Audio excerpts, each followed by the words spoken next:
Coup de projecteur à présent sur cette matinée solidaire. 30 pensionnaires des instituts médicalisés éducatifs ont eu la chance de participer à un cours de judo organisé par une association humanitaire, les Kimonos du Cœur. Ils ont pu aussi bénéficier de soins dispensés par 8 ostéopathes bénévoles. Une manière de bouger, de s'amuser et d'être bien dans son corps. Nicolas Suire, Hubert Liao. On va faire le lapin. Assistez. Le lapin, après le serpent et l'ours, en guise d'échauffement. Une trentaine de jeunes atteints de différentes pathologies mentales a participé à un cours de judo ce matin. Ce n'est pas une première, mais cela arrive assez rarement. Aussi, ils en profitent et font du mieux qu'ils peuvent en bénéficiant de la bienveillance de leur moniteur. J'avais demandé le lapin. J'ai vu des pelles chaudes. Et puis c'est votre lapin. Moi je vais vous montrer le mien. Le judo de façon ludique, une méthode qui a fait ses preuves avec tous les publics. Et toi tu dois lui toucher la tête, d'accord, en faisant ça. Et lui il veut pas. Les participants ont beaucoup apprécié la pédagogie des bénévoles du jour. Oui, je m'amuse aussi. En quoi c'est amusant? En show. On fait... on combat aussi sur le niveau. C'est pour jouer ou c'est pour faire du judo? Pour le judo.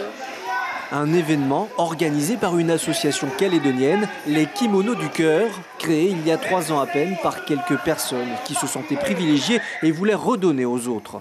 On ne demande pas beaucoup aux gens, on demande 1 heure ou 2 par semaine et des gens qui ont un gros cœur. Mais la plupart des gens ont un gros cœur et la plupart des gens donnent un petit peu de leur temps. Et il faut juste fédérer ça pour que ça puisse se faire.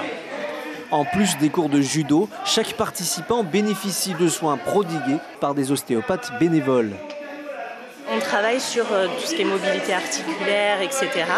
Donc là, pour ces enfants-là, on voit à peu près sur le tapis, on voit avec leurs éducateurs spécialisés, on essaye de leur faire découvrir cette pratique et comment ça peut les accompagner aussi dans leur quotidien et dans leur accompagnement thérapeutique. Pour certains enfants qui ont un schéma corporel qui peut être altéré de par leur handicap, eh bien, ça leur permet de prendre conscience de leur corps, de situer les différents organes peut-être pour certains, ou tout simplement la gauche, la droite. C'est vraiment très très bien. Cette rencontre, une belle réussite où chacun ressort heureux. Ils sont trop bien et en plus ils nous donnent l'énergie, c'est ça qui est top. C'est-à-dire quand on voit la joie qu'ils donnent sur le tapis, on a envie de leur redonner encore plus et ça c'est génial. En plus ils sont vraiment très forts, au niveau motricité tout ça, ça avance et c'est vraiment génial. Un succès que Cédric veut pérenniser en créant une annexe de l'association calédonienne au Fénois.